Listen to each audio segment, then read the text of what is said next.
नमो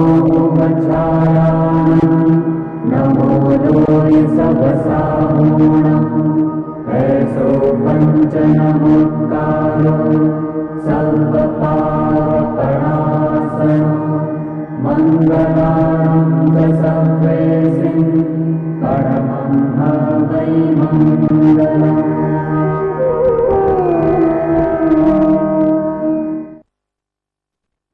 तो मानस शांत हों जिनके गुणों के गान में, वे वर्धमान महान जिन विचरे हमारे ध्यान में। 12 भावनाओं के अंतर्गत धर्म भावना के संदर्भ में मुनि धर्म की चर्चा चल रही है। सारे जगत से अपने आत्मा को भिन्न जानकर उसका अनुभव करके उस भगवान आत्मा में ही जिन्होंने अपनापन स्थापित किया है, इस कारण जो सम्यक दर्शन को प्राप्त हुए हैं और उसी आत्मा को जो निज रूप मानते हैं, जानते हैं, इसलिए जो सम्यक ज्ञानी हुए हैं और उसी आत्मा में हर अंतर मुहूर्त में एक बार डुबकी अवश्य लगाते हैं। अंतर मुहूर्त माने 48 मिनट से भी कम। दिगंबर संतों की भूमिका ऐसी होती है कि वे हर अंतर मुहूर्त में एक बार कम से कम आत्मा का अनुभव अवश्य करते हैं। ऐसा निश्चय सम्यक दर्शन ज्ञान चारित्र के धनी मुनिराजों का बाहर में आचरण कैसा होता है, उनका व्यवहार कैसा होता है, इसकी चर्चा चल रही है। आचार्य कुंद कुंद ने अष्टपहड़ में मुनिराजों को चलते फिरते जैन दर्शन कहा है। उसका तात्पर्य इतना ही है कि जैन दर्शन के यदि कोई प्रतिनिधि रूप हैं तो वे नग्न दिगंबर मुनिराज हैं, क्योंकि और किसी से तो जैन दर्शन की बात हमारी तब समझ में आएगी जब वो कुछ बोलेगा, लेकिन नग्न दिगंबर मुनिराजों के तो दर्शन करके हम दूर से ही समझ सकते हैं कि एक कैसा निष्प्रही धर्म है, कैसा बीतरागी धर्म है, जिसे संसार से रंच मात्र भी लगाव नहीं है, एकमात्र अलगाव अलगाव ही है। ऐसी दशा, ऐसा धर्म कितना महान होगा, इसकी कल्पना कोई भी नागरिक कर सकता है। इस दृष्टि से वो लिखते हैं कि हमारे दिगंबर संत चलते फिरते जैन दर्शन हैं। विगत 2 दिनों से अपन उनके आहार संबंधी मूल गुणों की चर्चा कर रहे थे, क्योंकि एक वो ऐसा समय है कि जब उन्हें गृहस्थों के संपर्क में आना पड़ता है। उन्होंने अपने आत्मा के कल्याण की भावना से गृहस्थों का संपर्क सर्व प्रकार से तोड़कर ऐसा एकांत वनवास स्वीकार किया है कि जिससे उन्हें किसी भी प्रकार के राग द्वेष पैदा होने का अवसर न रहे। फिर भी आहार एक ऐसा प्रसंग है कि जिसकी वजह से उन्हें श्रावक के घर पर आना ही होता है। तो वे आकर नवदा भक्ति पूर्वक 32 अंतराय टालकर 46 दोषों से रहित यदि निर्दोष आहार मिले तो लेते हैं, अन्यथा वापस अपने स्थान वनवास में चले जाते हैं और अपने आत्मा के ध्यान में लीन हो जाते हैं। तो खड़े खड़े आहार लेने की चर्चा अपन ने कल की थी कि वे खड़े खड़े आहार लेते हैं। ऐसा क्यों? क्योंकि लोक में खड़े खड़े खाने को सभ्यता का प्रतीक नहीं माना जाता है। इसलिए विचार आना स्वाभाविक है कि जो सबसे बड़े नागरिक हैं, सर्वोत्कृष्ट हैं हमारे लिए, क्योंकि इस पंचम काल में साक्षात अरहंत भगवान के तो दर्शन संभव है नहीं। ऐसी स्थिति में वे हमारे लिए सर्वोच्च पद पर विराजमान हैं, तो फिर वे ऐसा व्यवहार क्यों करते हैं? शांति से 2 रोटियां बैठ के खा लें तो उसमें क्या दिक्कत है? तो कहा था कि एक तो गृहस्थ का घर बैठने लायक जगह नहीं है, और दूसरे उन्हें इतनी फुर्सत नहीं है कि बैठ के शांति से खाएं, और खाने में शांति है कहाँ? उन्हें तो अपने पेट का गड्ढा भरना है सिर्फ शरीर की स्थिति बनाए रखने के लिए। इसलिए आते हैं और झटपट जैसा रूखा सूखा मिला लेके वापस चले जाते हैं। तो इसलिए हमने वे खड़े खड़े आहार क्यों लेते हैं इसकी चर्चा की। अब आगे है कि दिन में एक बार, इसकी भी अपन ने कल चर्चा की थी, और वो समय भी नक्की है, वो बात भी स्पष्ट हो गई है। अब तो कहते हैं कि अल्प निज पान में, कि अल्पाहार लें। जब एक बार ही खाना है और वो भी निरंतराय मिले, तो कल का कोई भरोसा भी नहीं है कि मिल जाएगा कि नहीं मिलेगा निरंतराय। और आज मिल गया है तो भरपेट क्यों नहीं कर खाएं? अल्पाहार आखिर क्यों करें? तो इसलिए कि ये तो आप सब लोग जानते ही हैं कि मुनिराज के आहार का मतलब पानी भी उसी समय ही लेते हैं। पानी भी उनके लिए एक आहार ही है। 24 घंटे में एक बार जब वे भोजन करते हैं उसके साथ ही पानी लेते हैं, फिर कभी 24 घंटे में पानी तक नहीं पीते हैं। तो उन्हें इतना पानी भी तो पीना पड़ेगा ना, कि जिससे जो शरीर की आवश्यकता है उसकी पूर्ति हो जाए और आहार ढंग से पच सके। तो वे आधा पेट तो पानी के लिए उन्हें खाली रखना पड़ता है, और फिर सांस भी तो लेनी है। तो इस तरह से लगभग 1/4 पेट इतना ही वो भोजन लेते हैं।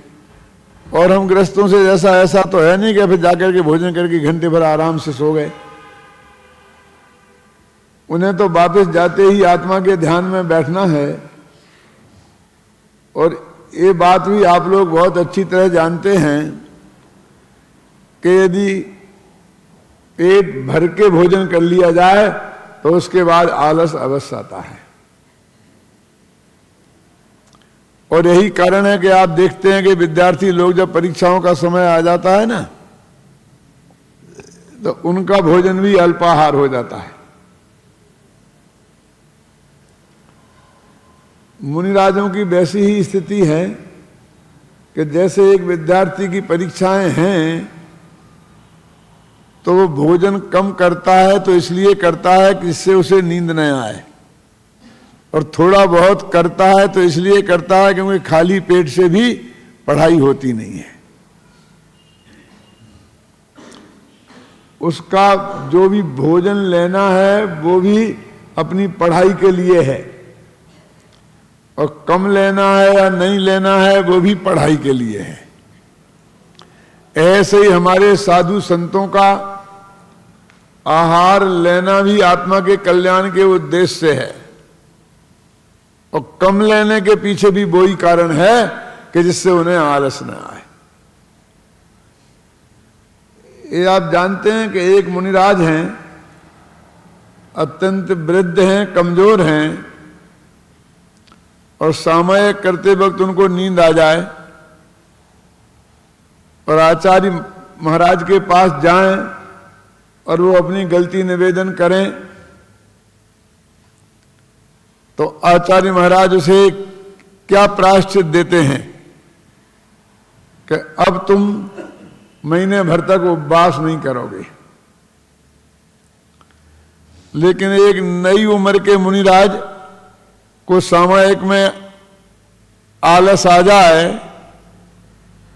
और बे जाएं और प्रायश्चित मांगे, तो वही गुरु कहते हैं कि अब तुम 3 दिन का उपवास करो।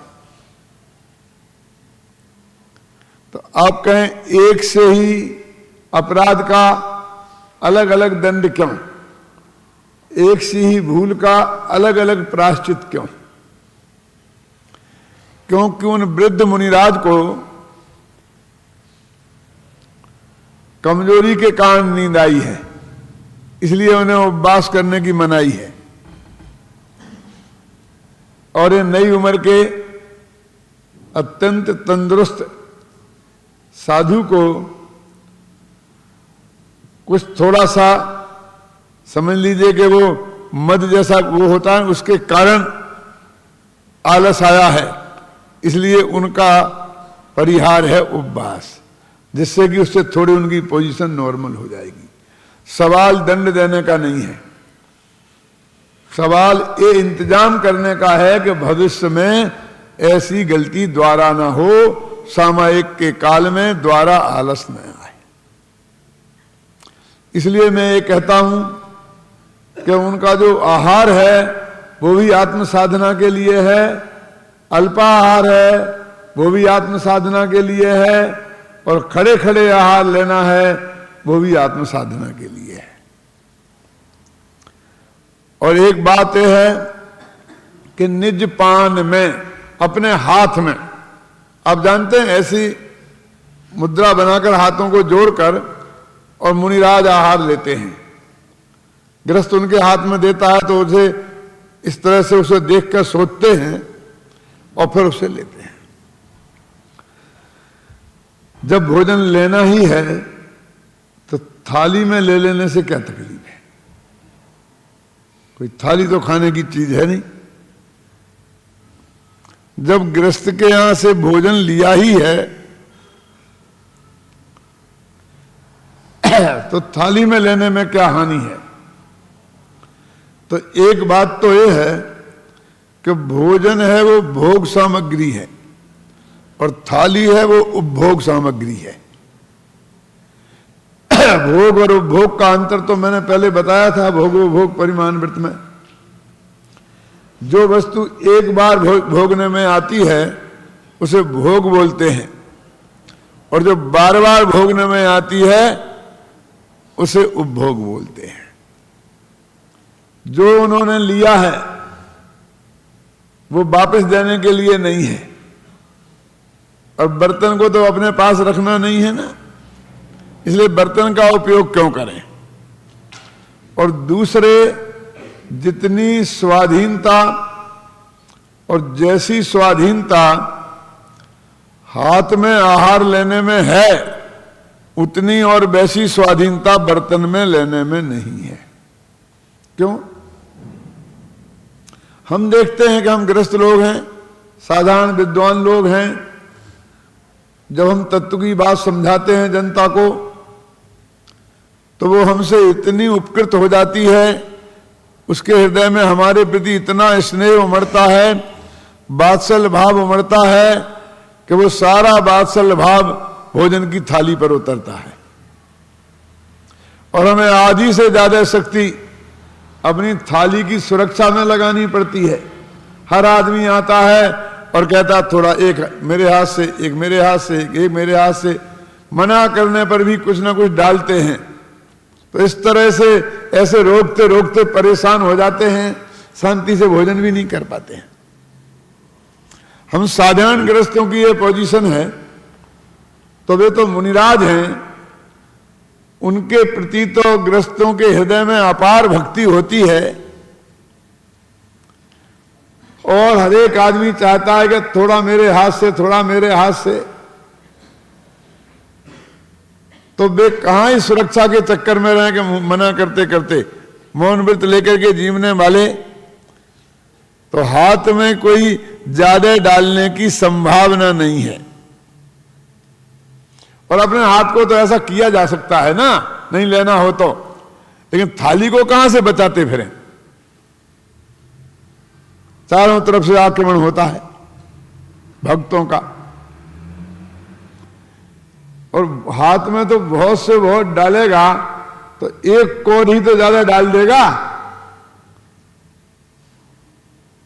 लेकिन थाली में तो उसकी कोई सीमा ही नहीं है।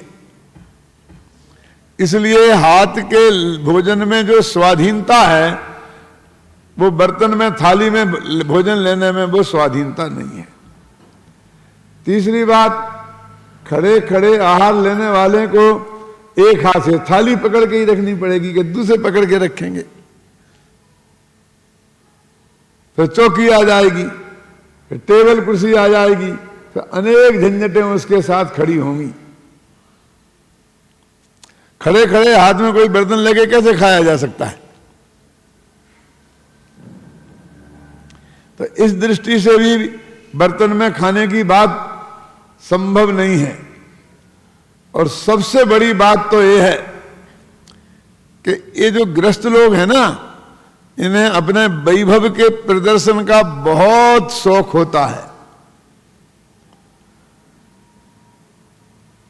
अपने घरों में सोने चांदी की थालियां रखते हैं तिजोरी में बंद करके,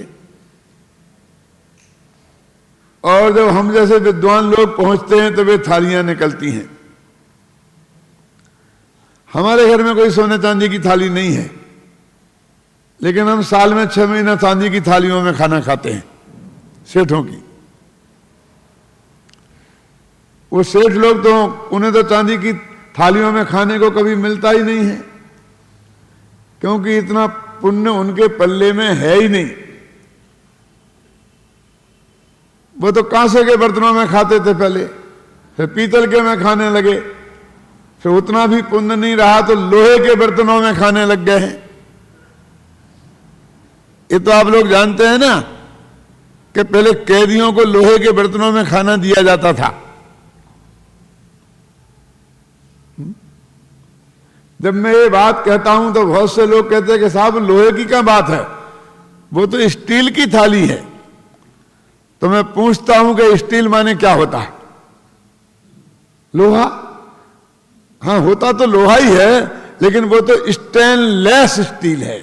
अब वो स्टेनलेस है कि स्टेन से सहित है, इससे क्या फर्क पड़ता है? आखिर है तो लोहा ही ना। और आज वो भी भाग्य कहां रहा है, अब तो मिट्टी के बर्तनों में खाने लगे हैं। क्या बोलते हैं? कोकरी कोकरी क्या बोलते हैं? जब मैं ये बात कहता हूं तो कहते हैं साहब वो तो चीनी मिट्टी है। तो मैंने कहा भले आदमी, तुम्हें हिंदुस्तानी मिट्टी भी नहीं मिली? कहने का आशय यह है कि वे स्वयं तो इस चीनी की बर्तन, मिट्टी के बर्तनों में खाते हैं और अपने वैभव प्रदर्शन के लिए हमें सोने चांदी की थालियों में खिलाते हैं। असली पुण्य का उदय तो हमारे है, क्योंकि हमें उसकी कोई चिंता नहीं करनी है। खो जाए तो हमारा कुछ नहीं जाता है। वे सेठ लोग तो उसके सिर्फ चौकीदार हैं जो उसकी सुरक्षा करते हैं, और खो जाए तो उनकी जाएगी, हमारी कुछ जाने वाली नहीं है। तो ये लोग हमसे इतनी प्रेम और भक्ति दिखाते हैं, तो मुनिराज यदि बर्तनों में खाते होते तो ये तो सोने चांदी की हीरे जड़ी थालियां बना बना के रखते और अपने सारा वैभव का प्रदर्शन उनके सामने किए बिना रहते नहीं। देखो, इस भारतवर्ष में ही जितने भी मंदिर हैं जैनेतर संस्कृतियों के, उनमें सारे भगवानों को श्रृंगार किया जाता है। हमारे यहां भी कुछ भाई बहन अपने तीर्थंकरों की मूर्तियों का भी श्रृंगार करते हैं। कुछ लोग फूल पत्ती से सही, कुछ लोग सोने चांदी से करते हैं।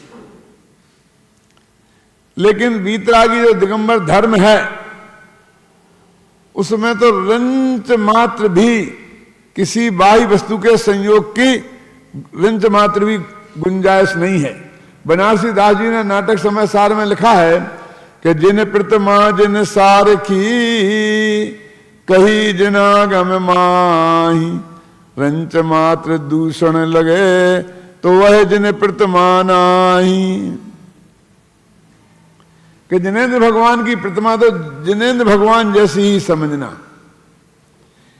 आप कल्पना करते हैं कि समोसन में भगवान विराजमान होते तो आप उन्हें गहने पहना देते, आप उन्हें कपड़े पहना देते, आप उन्हें चंदन से तिलक लगा देते, करता कोई ऐसा? तो ये हमारी जो जिनेंद्र प्रतिमा है वे भी तो उन्हीं के प्रतिरूप है ना। मेरे पिताजी पगड़ी बांधा करते थे, धोती कुर्ता पहना करते थे। अब मेरे घर में उनके यहाँ पगड़ी फोटो है, उसी में है। कल मैं ऐसा करूं फोटोग्राफी के चमत्कार से कि उन्हें सूट पैंट पहना दूं और गले में एक टाई बांध दूं, तो क्या लोग उसे मेरा पिताजी के मानेंगे? जो वो जैसे थे उसी रूप में ही उनका चित्र होना चाहिए ना, उनकी मूर्ति होनी चाहिए ना।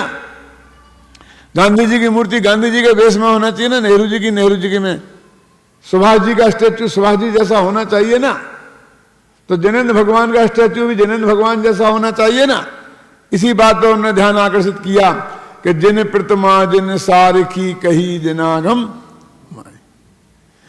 तो हम लोग मूर्ति पे कुछ नहीं कर सकते, नहीं करते हैं, तो हम वेदियों को सजाते हैं, सोने चांदी से मर देते हैं, मंदिरों को मर देते हैं, क्योंकि इन गृहस्थों की जो आदत पड़ी हुई है अपने वैभव के प्रदर्शन की, कि कहीं ना कहीं उसे दिखाने की आदत है। मुनिराज नहीं चाहते हैं कि हमारे आहार के प्रसंग में भी ये अपने वैभव का प्रदर्शन